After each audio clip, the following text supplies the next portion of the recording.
4:35 p.m. Eastern, NBC. In 5 previous playoff matchups dating back to 1970, the 49ers have beaten the Vikings 4 times, with their last postseason meeting happening in 1998, a third consecutive blowout by the 49ers. To date, San Francisco is the number 1 seed in the N.F.C. and a heavy favorite to win, but the Vikings have momentum after beating the Saints in New Orleans, a much tougher place for visitors than Santa Clara, California. The other side of that equation is that Minnesota is a little more hobbled and bruised going into a game against a rested and dangerous opponent. Here are some things to consider going into the game. One of the key matchups will be the San Francisco offense, designed by head coach Kyle Shanahan, against Minnesota's defense, heavily influenced by coach Mike Zimmer. San Francisco has the second-ranked offense in the league in terms of points scored, 29.9 per game, and the Vikings' defense was ranked 5th in the NFL, 18.9 points per game. The 49ers defense is also well regarded, with one of the best players in the league, Nick Bosa. But it is trending in the wrong direction after a stout performance for much of the season. In the last 4 games, San Francisco has allowed an average of 31.8 points per game. This is a long-awaited day for San Francisco quarterback Jimmy Garoppolo. He was Tom Brady's backup on 2 Super Bowl championship teams, but this is his first playoff start, so who knows how he will respond to that pressure. Garoppolo, 28, has a 19-5 record as a starter in the regular season and is an excellent game manager who gets the ball out quickly as he whistles short slants over the middle for big yardage. Red flags? He threw 13 interceptions this year but only 3 in his last 6 games. Perhaps the biggest knock on Jimmy G is that he has small hands. He dropped the ball 10 times this year, half of which went to the other team. For Minnesota, the key to the game is to run the ball with Dalvin Cook mostly up the gut against the 49ers fast, sideline-to-sideline defense.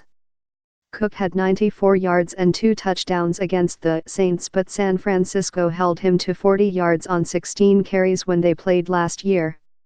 If Cook gets rolling, it will open up the passing game, particularly for throws off fake runs, known in football parlance as play-action passes, one of Minnesota quarterback Kirk Cousins' best grooves. Cousins is also adept at rolling out to either side, which keeps defenses from overcommitting. But all of this predicated on pounding with Cook, because when the 49ers defensive line, led by Bosa and Arik Armstead, knows a pass is coming, it hunts quarterbacks. The Niners averaged 3 sacks per game, 5th most in the NFL. The Vikings go into the game with a few health issues, most notably receiver Adam Thielen, whose ankle was strafed in practice by the cleat of a teammate during the week leading up to the game. The injury required stitches and Thielen will no doubt play.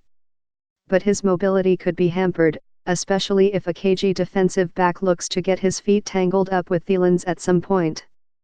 Thielen is good, but he only caught 30 passes this year and the 49ers will be more focused on wideout Stefon Diggs, who missed practices Tuesday and Wednesday with an illness.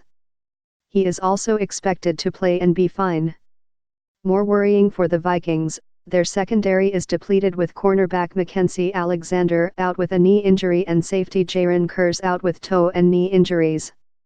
This is San Francisco's first home playoff game in 7 years.